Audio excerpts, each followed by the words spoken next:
இந்தியாவில் உள்ள சின்ன லூர்து நகரம் என அழைக்கப்படும் லூர்ட்ஸ் அன்னை சர்ச் இருக்கிற நம்மள பெத்த அம்மா இருக்கிற இடத்துல இருந்து அவங்களோட ஆசியோட ஒரு அரசியல் மேடையில் தேர்தல் பிரச்சாரத்தின் போது பெரிய தலைவர் ஒருவரால் குறிப்பிடப்படும் ஒரு ஆன்மீக தலம்.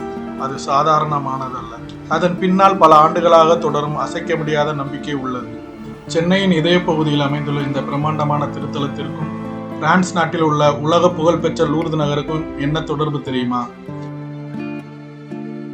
ஐரோப்பாவில் உள்ள அந்த புனித தலத்தின் அச்சு அசலான வடிவமாக நம் தமிழ்நாட்டு மண்ணில் எழுந்து நிற்கிறது இந்த ஆலயம். மற்றும் இந்த பகுதியில் உள்ள மக்களின் ஆன்மீகமும் பக்தியும் ஒவ்வொரு மாதமும் 11ஆம் தேதி வரும்போது ஒரு தனித்துவமான உச்சத்தை அடைகிறது. அங்கு மாலை நேரத்தில் எரியும் ஒவ்வொரு மெழுகுத்திரையும் 1 கோடி நம்பிக்கைகளின் வெளிச்சம்.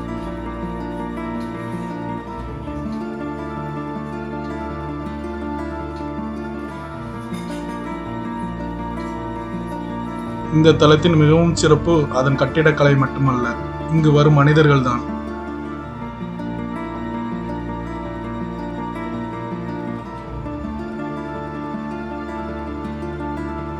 எந்த ஒரு சாதாரண நாளிலும் இங்கு வந்து பார்த்தால் உங்களுக்கு ஒன்று புரியும். வழக்கமான கத்தோலிக்க விசுவாசிகள் மட்டுமல்லாமல் பெந்தேகோஸ்தே சபைகள் உட்பட பல்வேறு கிறிஸ்துவ பிரிவுகளை சேர்ந்தவர்களும் சாதி மத எல்லைகளை தாண்டி இங்கு ஆறுதல் தேடி வருகின்றார்கள். இந்த வளாகத்தில் யாரிடம் பேசினாலும் ஒரு கதை இருக்கும். உடல் உபாதைகளில் இருந்து குணமடைந்தவர்கள், பிரிந்த குடும்பங்கள் ஒன்று சேர்ந்தவர்கள், தாங்க முடியாத பாரங்களுடன் வந்து நிம்மதி அடைந்தவர்களின் சொந்த அனுபவங்கள். தலைமுறைகளாக மக்கள் இங்கு வெறும் சுற்றுலா பயணிகளாக வருவதில்லை. தங்களை ஏதோ ஒரு சக்தி காப்பாற்றுவதாக நம்பிதான் இங்கு வருகிறார்கள்.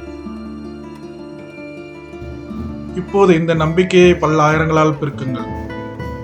ஒவ்வொரு மாதமும் 11ஆம் தேதி அன்று இந்த ஆலயமும் ஒரு மனித கடலாக மாறுகிறது.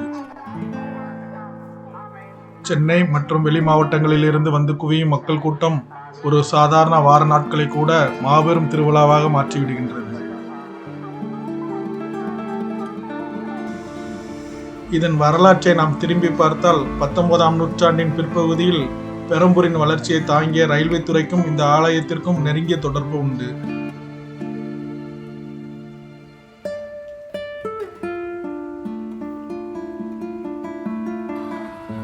ஆங்கிலேயர்கள் காலத்திலேயே இங்கே ரயில்வே துறை பணிகளை கவனிக்கும் அலுவலகங்கள் நிறுவப்பட்டன.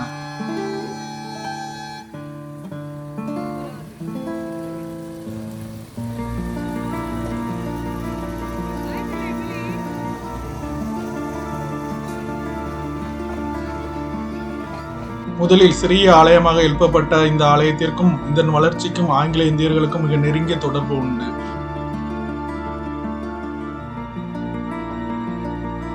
இன்றும் இந்த மண்ணில் ஆங்கில இந்தியர்கள் விட்டு சென்ற கலாச்சாரத்தையும் அதன் பின்புலத்தையும் நாம் காணலாம். புனித ஜோசப் ஆங்கில இந்திய மேல்நிலைப் பள்ளி மற்றும் உள்ளூர் மிஷன் பள்ளிகள் போன்ற வரலாற்று சிறப்புமிக்க கல்வி நிறுவனங்கள் இந்த தேவாலயத்தின் நிழலில் வளர்ந்து தலைமுறை தலைமுறையாக குடும்பங்களை உருவாக்கியதில் முக்கிய பங்கு வகிக்கின்றன.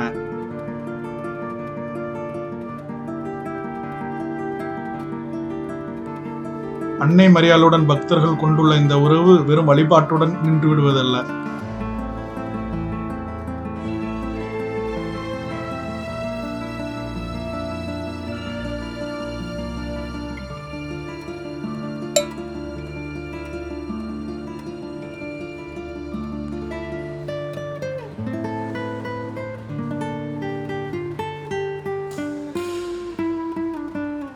தங்கள் வாழ்வின் அத்தனை சந்தோஷங்களையும் கண்ணீரையும் வந்து இறக்கி வைக்கும் ஒரு சொந்த வீடு போல இந்த தலத்தை அவர்கள் உணர்கின்றார்கள்.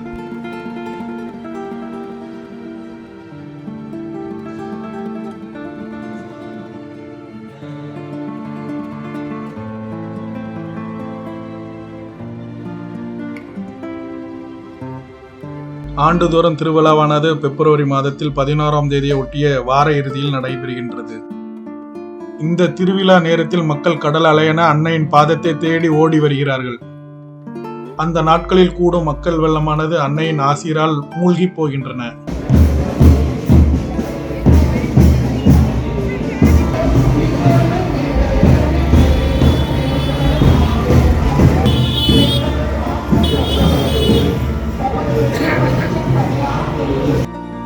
மாதந்தோறும் 11ஆம் தேதி, ஒவ்வொரு மாதத்தின் முதலாம் வெள்ளிக்கிழமை மற்றும் 24ஆம் தேதி சிறப்பு வழிபாடுகள் என இந்த திருத்தலத்தில் ஆன்மீக நிகழ்வுகளுக்கு பஞ்சமே இல்லை.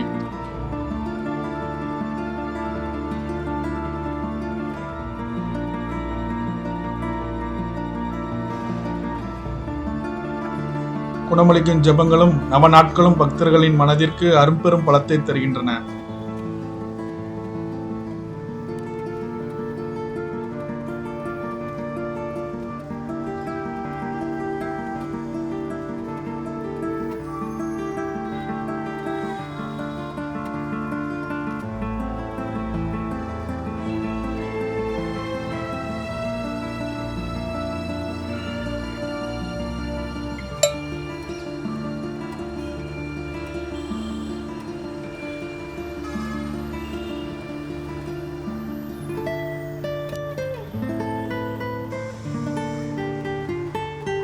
காலத்தை கடந்த இந்த பழைய கட்டிடக்கலை, அந்த அமைதியான மாலை நேரம், எரியும் மெழுகுவர்த்திகள் இவை அனைத்தும் தங்களுக்குள் ஒரு ஆழ்ந்த அமைதியையும் மன நிம்மதியும் தருவதை இங்கு வரும் எவரும் உணரலாம்.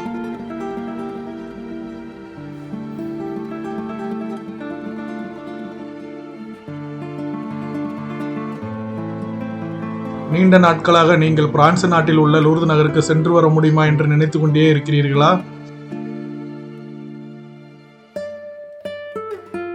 ஆம், அதே இறையருளையும் அதே அமைதியும் நம் சென்னை பெரம்பூர் லூர்து அன்னை திருத்தலம் உங்களுக்கு தருகின்றது.